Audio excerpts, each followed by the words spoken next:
13వ వారానికి గాను 8 మంది నామినేట్ అయ్యారు. ఓటింగ్ శుక్రవారం ముగియనుంది. టైటిల్ ఫేవరెట్గా బరిలో దిగిన కంటెస్టెంట్ ఎలిమినేషన్కి దగ్గరగా ఉన్నారు. ప్రస్తుతం బిగ్ బాస్ హౌస్లో టికెట్ టు ఫినాలే నడుస్తోంది. ఈ మేరకు బిగ్ బాస్ టాస్క్ నిర్వహిస్తున్నారు. గత సీజన్లో పాల్గొన్న మాజీ కంటెస్టెంట్స్ హౌస్లోకి ఎంట్రీ ఇస్తున్నారు. వారి సమక్షంలో టాస్క్ నిర్వహిస్తున్నారు. నిర్ణయాలు తీసుకునే అధికారం కూడా వారికి బిగ్ బాస్ ఇవ్వడం విశేషం. దీనిలో భాగంగా అఖిల్ సార్థక్, అలేఖ్య హారిక, మానస్ ప్రియాంక జైన్, పునర్నవి వితికా షేరు వచ్చారు. టికెట్ టు ఫినాలే గెలిచిన కంటెస్టెంట్ నేరుగా ఫైనల్ బెర్త్ కన్ఫర్మ్ చేసుకుంటాడు. మొదటి ఫైనలిస్ట్ అవుతాడు. టికెట్ టు ఫినాలే రేస్ ఉత్కంఠంగా సాగుతుంది. మరోవైపు ఎలిమినేషన్ టెన్షన్ ఉంది. 13వ వారానికి గాను నబీల్, పృథ్వీ, విష్ణుప్రియ, నిఖిల్, ప్రేరణ, అవినాష్, టేస్టీ తేజ, గౌతమ్ నామినేట్ అయ్యారు. రోహిణి మెగా చీఫ్ కావడంతో ఆమెను ఎవరూ నామినేట్ చేయలేదు. రోహిణికి మినహాయింపు దక్కింది. ఈ వారం ఇంటిని వీడేది ఎవరనే ఉత్కంఠ నెలకొంది.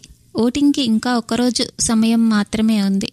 మొదటి రోజు నుంచి టాప్లో ట్రెండ్ అవుతున్న గౌతమ్ తన హవా కొనసాగిస్తున్నాడు. అతనికే అత్యధిక శాతం ఓట్లు పోలయ్యాయట. గౌతమ్ తర్వాత రెండో స్థానంలో ప్రేరణ ఉన్నట్లు సమాచారం. ప్రేరణ కూడా డే 1 నుండి సెకండ్ పొజిషన్లో ఉన్నారు. ఇక నిఖిల్ మూడో స్థానంలో ఉన్నాడు.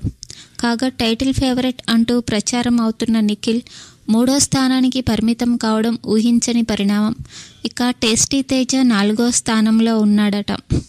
5వ స్థానంలో అవినాష్, 6వ స్థానంలో నబీల్, 7వ స్థానంలో పృథ్వీ, 8వ స్థానంలో విష్ణుప్రియ ఉన్నారట. లేటెస్ట్ ఓటింగ్ రిజల్ట్ ప్రకారం విష్ణుప్రియ, పృథ్వీలలో ఒకరు ఎలిమినేట్ కావాలి. డబుల్ ఎలిమినేషన్ అంటున్నారు. వీరిద్దరూ బయటికి వెళ్ళిపోయినా ఆశ్చర్యం లేదు. అవినాష్, విష్ణుప్రియ, పృథ్వీలలో ఇద్దరు ఎలిమినేట్ కానున్నారని సోషల్ మీడియా టాక్. టైటిల్ ఫేవరెట్గా బరిలో దిగిన విష్ణుప్రియ ఓటింగ్లో దారుణంగా వెనుకబడింది. అయితే ఇది అనధికార ఓటింగ్ మాత్రమే. స్టార్మా ఓటింగ్ లెక్కలు వెల్లడించరు. ఈ క్రమంలో మీడియా పోల్స్కి వ్యతిరేకమైన రిజల్ట్స్ వచ్చిన సందర్భాలు అనేకమున్నాయి. కాబట్టి చివరి నిమిషం వరకు బిగ్ బాస్ ఇంటిని వీడేది ఎవరో అంచనా వేయడం కష్టమే.